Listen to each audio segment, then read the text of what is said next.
നമസ്കാരം. എല്ലാ കായിക പ്രേമികൾക്കും സമയ മലയാളത്തിലേക്ക് സ്വാഗതം. അങ്ങനെ ഇന്ത്യയുടെ ഭാവി പ്രതീക്ഷയിലെ ഏറ്റവും സുപ്രധാന താരങ്ങളിൽ ഒരാളായ വൈഭവ് സൂര്യവംശിക്ക് 15 വയസ്സ് പൂർത്തിയായിരിക്കുകയാണ്. ഇതിനോടകം ആഭ്യന്തര ക്രിക്കറ്റിലും അണ്ടർ 19 ക്രിക്കറ്റിലും IPLലും ഉൾപ്പെടെ തകർപ്പൻ പ്രകടനങ്ങൾ കാഴ്ചവെച്ച വൈഭവ് ഇന്ത്യയുടെ ഭാവി താരമെന്ന പേര് സ്വന്തമാക്കി കഴിഞ്ഞു. ICCയുടെ നിയമപ്രകാരമുള്ള 15 വയസ്സ് വൈഭവിന് പൂർത്തിയായതോടെ ഇനി അന്താരാഷ്ട്ര ക്രിക്കറ്റിലേക്ക് എന്നാണ് വൈഭവിന് വിളിയെത്തുക എന്നതാണ് ആരാധകരുടെ ചോദ്യം. ഇത്തവണത്തെ IPLൽ രാജസ്ഥാൻ റോയൽസിന്റെ പ്രധാന താരമായി ഓപ്പണർ റോളിൽ വൈഭവ് ഉണ്ടാവും.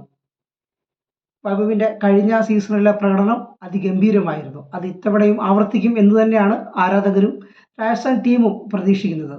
ഇത്തവണ സഞ്ജു സാംസണിന്റെ അഭാവത്തിൽ വൈഭവിന് ടീമിലെ ഉത്തരവാദിത്തങ്ങളും കൂടുതലാണെന്ന് തന്നെ നമുക്ക് പറയാം. എന്നാൽ വൈഭവിനെ ഇന്ത്യ ഉടൻ തന്നെ ടീമിലേക്ക് വിളിക്കുമോ? T20യിൽ വലിയ പ്രതീക്ഷ നൽകുന്ന താരത്തിന് എന്നാവും ഇന്ത്യ അവസരം നൽകുക? സാധ്യതകൾ നമുക്ക് പരിശോധിക്കാം. T20യിലേക്ക് വരുമ്പോൾ ഇപ്പോഴത്തെ ഇന്ത്യയുടെ ഓപ്പണിംഗ് കൂട്ടുകെട്ട് സഞ്ജു സാംസണും അഭിഷേക് ശർമ്മയുമാണ്. അവസരം കാത്ത് യശസ്വി ജയ്സ്വാൾ പുറത്തിരിക്കുകയാണെന്ന് എടുത്തു പറയേണ്ട കാര്യമാണ്.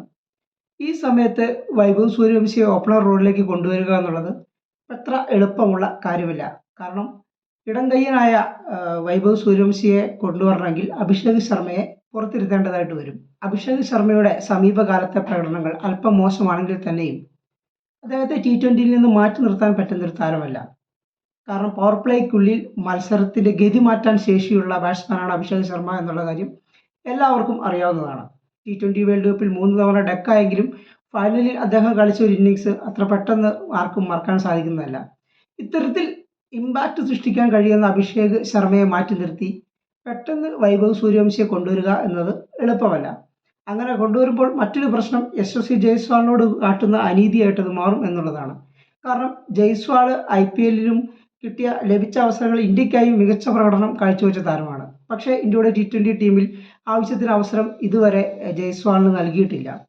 ജയ്സ്വാളിനെ പോലുള്ള താരത്തെ പുറത്തിരുത്തുമ്പോൾ പെട്ടെന്ന് വൈഭവ് സൂര്യവംശിക്ക് അവസരം കൊടുക്കുക എന്ന് പറയുന്നത് അത്ര എളുപ്പമായിരിക്കില്ല. അതുകൊണ്ട് തന്നെ വൈഭവിന് ഈ വർഷം തന്നെ T20 ടീമിലേക്ക് എത്തുക എന്നുള്ളത് കടുപ്പമായിരിക്കും എന്ന് തന്നെ പറയാം. സഞ്ജു സാംസൺ വലം കയ്യൻ ബാറ്റ്സ്മാനാണ്. ഇപ്പോൾ സമീപകാലത്തെ ഫോമൊക്കെ പരിശോധിക്കുമ്പോൾ വിക്കറ്റ് കീപ്പർ റോളിൽ കളിക്കുന്ന സഞ്ജുവിനെ ഇന്ത്യ പെട്ടെന്ന് മാറ്റി നിർത്താനുള്ള സാധ്യതകളുമില്ല. അതുകൊണ്ട് തന്നെ T20യിലേക്ക് ഇപ്പോൾ വൈഭവിന് വിളിയെത്തുക എന്നുള്ളത് ഏറെക്കുറെ അസാധ്യമായ കാര്യമാണ്. ഇനി ടെസ്റ്റിലേക്ക് വരികയാണെങ്കിൽ ടെസ്റ്റിലെ ഇന്ത്യയുടെ ഓപ്പണർമാർ KL രാഹുലും യശസ്വി ജയ്സ്വാളുമാണ്. രണ്ടുപേരും മികച്ച പ്രകടനം തന്നെയാണ് കാഴ്ചവെക്കുന്നത്. ഈ സമയത്ത് വൈഭവിനെ ടെസ്റ്റിലേക്ക് വിളിക്കാനുള്ള സാധ്യതകളും വളരെ വിരളമാണ്. പക്ഷേ ഇന്ത്യയുടെ ടെസ്റ്റ് ടീം വലിയ മാറ്റങ്ങളിലേക്ക് കടക്കാൻ പോവുകയാണെന്നാണ് സമീപകാലത്തുള്ള റിപ്പോർട്ടുകൾ സൂചിപ്പിക്കുന്നത്. കാരണം ഇന്ത്യ ഹോം ഗ്രൗണ്ടിൽ ന്യൂസിലാൻഡിനോടും ദക്ഷിണാഫ്രിക്കയോടും എല്ലാം തോറ്റ സാഹചര്യത്തിൽ വലിയൊരു പൊളിച്ചെഴുത്തിലേക്ക് ടീം മാനേജ്മെന്റ് കിടക്കുന്നുണ്ട്. എങ്കിലും വൈഭവിന് ഇപ്പോൾ ടെസ്റ്റ് ടീമിലേക്ക് വെളിയെത്തുക എന്നുള്ളതും അത്ര എളുപ്പമായിരിക്കില്ല. വൈഭവ് അണ്ടർ 19 ടീമിനൊപ്പം ഇംഗ്ലണ്ടിലും ഓസ്ട്രേലിയയിലും എല്ലാം മികച്ച പ്രകടനം കാഴ്ചവെച്ചു എന്നുള്ളത് വസ്തുതയാണെങ്കിൽ തന്നെ സീനിയർ ടെസ്റ്റ് ടീമിലേക്ക് ഇപ്പോൾ വൈഭവിനെ കൊണ്ടുവരിക എന്നുള്ളത് സാഹസമായ കാര്യമാണ്. അതുകൊണ്ട് തന്നെ ഇപ്പോൾ ഇത്രയും റിസ്ക് എടുക്കാൻ എന്തായാലും ടീം മാനേജ്മെന്റ് തയ്യാറായേക്കില്ല എന്ന് തന്നെയാണ് നമുക്ക് വിലയിരുത്താൻ സാധിക്കുന്നത്. ഇനി ഏകദിനത്തിലേക്ക് വരുമ്പോൾ തീരെ സാധ്യതയില്ലെന്ന് തന്നെ പറയാം. കാരണം 2027 ഏകദിന ലോകകപ്പ് മുന്നിൽ കണ്ടാണ് ഇപ്പോൾ ഇന്ത്യ പദ്ധതികൾ മെനയുന്നത്. നിലവിലെ ഇന്ത്യയുടെ 20 അംഗ സാധ്യതാ ടീമിനെ ഇതിനോടകം തിരഞ്ഞെടുത്തു എന്നുള്ള റിപ്പോർട്ടുകൾ കഴിഞ്ഞിടെ പുറത്തു വന്നിരുന്നു. അതിൽ വൈഭവിന്റെ പേര് ഉണ്ടായിരുന്നില്ല. ഇപ്പോൾ പെട്ടെന്ന് വൈഭവിനെ കൊണ്ടുവരിക എന്ന് പറയുന്നത് എളുപ്പമല്ല. കാരണം ഏകദിനത്തിലേക്ക് വരുമ്പോൾ ഓപ്പണർ റോളിൽ രോഹിത് ശർമ്മയുണ്ട്, ശുഭ്മാൻ ഗിൽ ഉണ്ട്.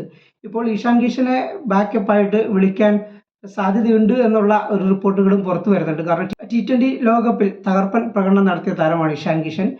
ഏകദിനത്തിൽ ഇരട്ട സെഞ്ചുറി അടക്കം നേടിയിട്ടുള്ള ഇഷാൻ കിഷനെ ബാക്കപ്പ് ഓപ്പണർ റോളിലേക്ക് കൊണ്ടുവരാൻ ഇന്ത്യൻ ടീം മാനേജ്മെന്റ് ആലോചിക്കുന്നുണ്ട് എന്നുള്ള തരത്തിലുള്ള റിപ്പോർട്ടുകളും പുറത്തു വരുന്നുണ്ട്. ഈ സമയത്ത് വൈഭവിനെ ഏകദിന ടീമിലേക്ക് വിളിക്കാനും സാധ്യതയില്ല. അപ്പോൾ എപ്പോഴാവും വൈഭവിന് ഇന്ത്യൻ ടീമിലേക്ക് അവസരം ലഭിക്കുക? നിലവിലെ സാധ്യതകൾ വിലയിരുത്തുമ്പോൾ 2027 ഏകദിന ലോകകപ്പിന് ശേഷമാവും വൈഭവിനെ ഇന്ത്യ ടീമിലേക്ക് പരിഗണിക്കുക. അത് ഏകദിന ടീമിലേക്ക് വെളി ലഭിക്കാൻ തുടക്കത്തിലെ സാധ്യത കുറവാണ്. കാരണം അദ്ദേഹം T20 സ്പെഷ്യലിസ്റ്റായിട്ടാണ് ഇപ്പോൾ നിലവിൽ മുന്നോട്ട് പോകുന്നത്. അതുകൊണ്ട് തന്നെ 2028 ഒളിമ്പിക്സും T20 ലോകകപ്പും എല്ലാം മുന്നിൽ കണ്ടുള്ള രീതിയിലേക്കാവും വൈഭവ് പോവുക. അതിനു മുമ്പ് വൈഭവിന് കുറച്ച് കാര്യങ്ങൾ കൂടി തെളിയിക്കേണ്ടതായിട്ടുണ്ട്. ഒരു വൺ സീസൺ വണ്ടർ അല്ല താൻ എന്ന കാര്യം IPL അദ്ദേഹം തെളിയിക്കേണ്ടതായിട്ടുണ്ട്.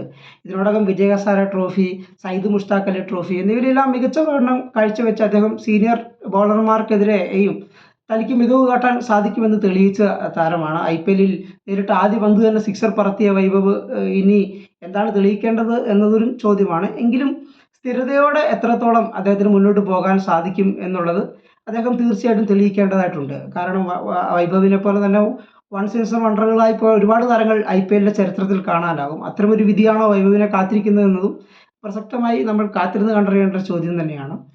എന്തായാലും നിലവിലെ സാഹചര്യത്തിൽ വൈഭവിന് ഇന്ത്യൻ ടീമിലേക്ക് പെട്ടെന്നൊരു വിളി പ്രതീക്ഷിക്കാൻ സാധിക്കില്ല.